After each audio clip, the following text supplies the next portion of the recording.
Now on BBC One, Anne Robinson airs some more Points of View.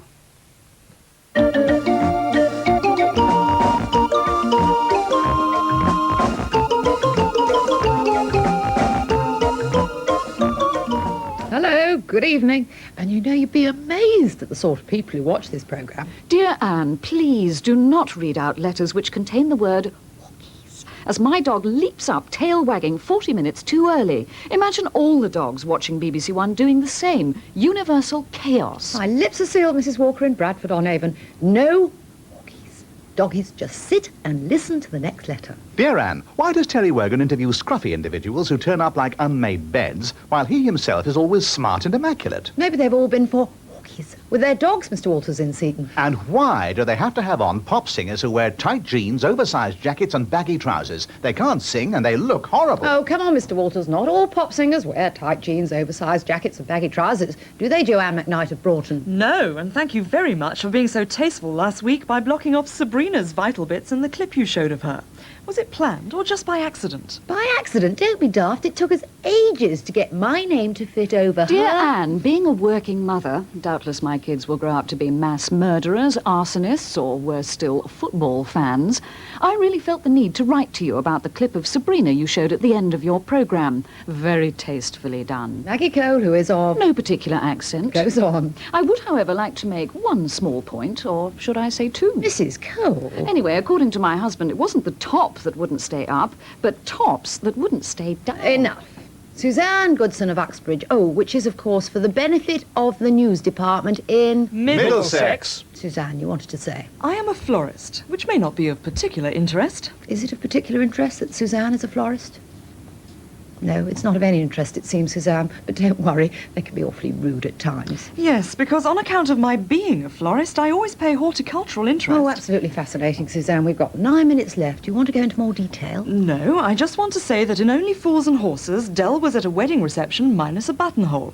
And then in the next shot, miraculously, he was sporting a blooming great display on his lapel. Very good, Suzanne. And Dr. Keith Thompson, you've got one too, haven't you? Yes, on Monday evenings, if evening surgery finishes in time, my wife and I I... hope you don't do flower arranging, Dr. T. No, we watch Don't Wait Up and the problems experienced by Doctors Toby and Tom Latimer. Mind you, we only see their personal problems, but I greatly fear they must have serious clinical ones. Why? Just look at the books they have on their shelves behind their desks. The beautiful old bindings suggest they are not modern doctors, but antiquarian book dealers. If by any chance they are medical books, then you might come away with a diagnosis of scrofula, St. Vitus dance, or scurvy rather than a modern disease. But honestly, none of those slips of detail compare with... Shipwreck, BBC1, Saturday the 25th of June. This, for those who missed it, was the story of a round-the-world voyage in a converted trawler that goes horribly wrong. In fact, even more horribly wrong than was intended, didn't it, Mr. Graham Peters of Dorking? Yes, clanger number 1, microphones popping up all over the screen. And? Clanger number 2, the lady shipwrecked on the island said they'd been missing for 45 days. Later, they listened to the radio and the newsreader announced they'd been missing for 35 days. And? Clanger number 3, the black boy Jesse was being chased by a giant bear. Jesse climbed up a tree, but I wonder how many people noticed 2 men, one in white trousers, already sitting on the branch of the same tree helping him. Dozens, actually, Mr. Peters. And for those who didn't...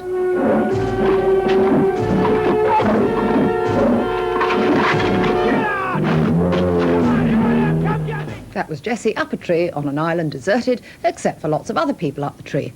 Now, are you all enjoying having a baby since it's on at a time you can watch it? By and large, it's been a very good, informative series. But what, Joy Anderson of Bishop Stortford? I was horrified to see the producer had allowed shots of some of the mums and babies enjoying lunch, and one mother had her baby in a sling and was drinking a bowl of hot soup, and another had her baby in her lap and she was holding a hot cup of tea, obviously blissfully unaware of the terrible accidents just waiting to happen. A valid point, Joy. And Chris Gigg of Bristol on something entirely different you want to say? I'm writing to say I'm very disappointed about the lack of heavy metal on television. Oh, I'm not, Chris. I think there should be at least one programme devoted to heavy metal, as lots of people feel the same way as me. So please get some heavy metal. I'm sure lots of people will enjoy it. No, they won't. Sensible people like me and Mrs. Pauline Wright much prefer country music, don't we, Pauline? Anne, wasn't Crystal Gale superb singing a good selection of songs, old and new, on Sing Country, June 24th? Fabulous, Pauline. And since the second programme last Friday was postponed because of tennis, here's a clip.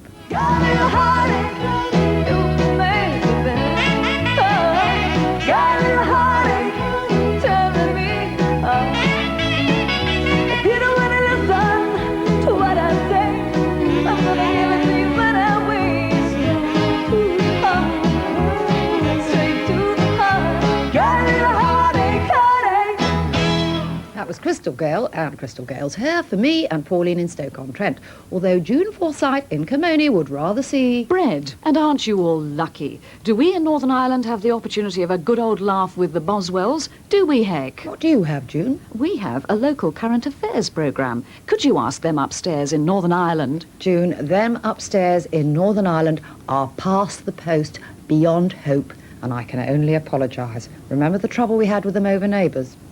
Now, what about the tennis? I think you've been so busy watching it, you've hardly had time to write. Only a few points. Yes, I always enjoy watching Wimbledon. The disciplined performance of the participants on court, the almost military precision of those taking part, the unflinching, uncomplaining competence. Stuart Watson of Solihull is not referring, however, to the players who he thinks are... Ill-mannered, abusive. He is not referring to the spectators. No, I mean the boys and girls providing, retrieving and re-providing the balls, replenishing drinking cups with scarcely a nod for thanks, the enduring linespeople, and of course the umpire, without all of whose dedicated service, Wimbledon would not be worth watching. And just a couple more Wimbledon whinges. Robert Fraser of Renfrewshire thinks... Virginia Wade is almost impossible to understand in her high-pitched voice, and squeaky at that. And Anne Jones pontificates in a somewhat condescending manner. And several of you thought that in the game between Connors and Rostagno, the commentators were... Bending backwards towards Connors. And in the game between McEnroe and Masseur, several more of you thought the commentators were... Bending backwards towards McEnroe. On the other hand, Ken Morris of Folkestone wishes someone at the BBC would bend over backwards. Dear Anne, on the afternoon of Friday 17th of June, I was watching BBC1's racing broadcast from Ascot, and at 3 o'clock the commentators said, let's take a musical look at the fashion.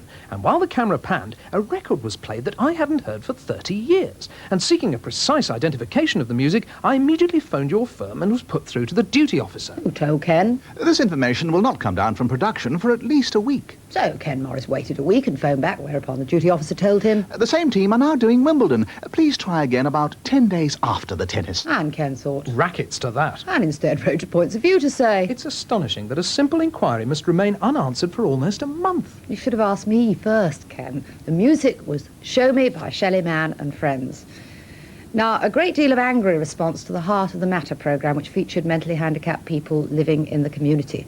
Julia Dixon of Derby writes... The gentleman interviewed, who had to my astonishment succeeded in having the 3 young people removed to another house in the area, made me feel very angry. Sadly, he represented a section of our society who are totally obsessed with self and their own immediate needs. Julia goes on... As a parent of a severely mentally handicapped little girl, I am most fortunate that that gentleman doesn't live next door to me. My daughter also makes strange noises at times. The ruling of the Ombudsman in favour of the complaining gentleman could put the health authority programmes of integration into jeopardy and delay progress even more. I thought the way in which the programme was researched and presented by Joan Bakewell was excellent. But not at all excellent as far as Natalie Jenkins, aged 11, is concerned, is Gardener's World. I am writing to ask, please, would you do something about it? I think it is really boring. I think it's on too many times a week. If it was interesting, it wouldn't be as bad, but it isn't. Please, BBC, could you try and improve by not just showing how to plant flowers all the time? You ought to have written next week, Natalie. I'm off on my holes and the lovely Alan Titchmarsh will be standing in. Now, finally, King and Company. Absolutely everyone who wrote in thought it was terrific. Here's Mrs. Planton of Bournemouth. How nice to see members of the general public and a celebrity joining wildlife filmmaker Simon King on separate assignments. I especially enjoyed peeking into the world of the fox cubs with the vixen watching over them. And there was a familiar female voice in the opening narrations. Thought we wouldn't notice, didn't you, Anne? I very much hope you would, Mrs. Planton, and so many requests, I'll leave you with a little bit of the foxes. Oh, and as I'm off on my holes, remember Carol Walker in Bradford-on-Avon, who said at the start... Please do not read out letters with the word wockies, because imagine all the dogs watching BBC1 leaping up, tails wagging, universal chaos. Oh, I'm all for a bit of universal chaos. So, walkies, walkies. See you in a month's time. Good night.